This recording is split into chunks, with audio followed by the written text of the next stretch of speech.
What's up, everybody? Welcome to the Roundtable Sports Podcast. We're starting off our NFL Classic video series with Le'Veon Bell and his performance against the Cincinnati Bengals. It was December 7th, 2014, Week 14. These teams were locked in a tight divisional battle, and the winner of this game would certainly be on top at that point.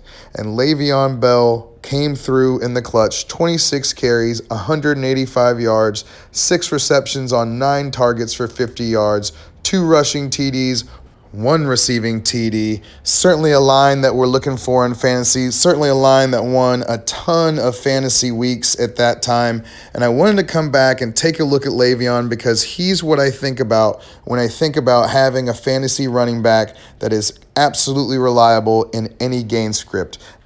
Now, you might say to yourself, he got 26 carries. Of course he exploded in fantasy. But that's not the case for Le'Veon on any given day. It was just a great rushing day for him against the Bengals. And what I like to illustrate with Le'Veon is his insulation from getting froze out in fantasy when the team can't run the ball. Now, they were able to run it today. Certainly, you see Le'Veon's style. You see the vision. You see the burst.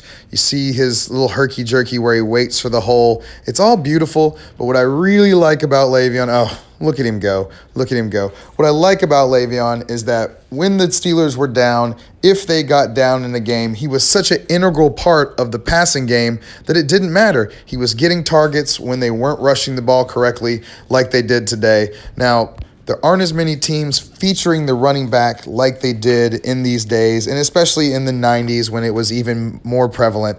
But when Le'Veon and when backs like Christian McCaffrey, Alvin Kamara are so involved in the passing game, they have to be featured, and I need to see more of this in the NFL, and you got to attack these type of guys when you're looking at fantasy in the first rounds.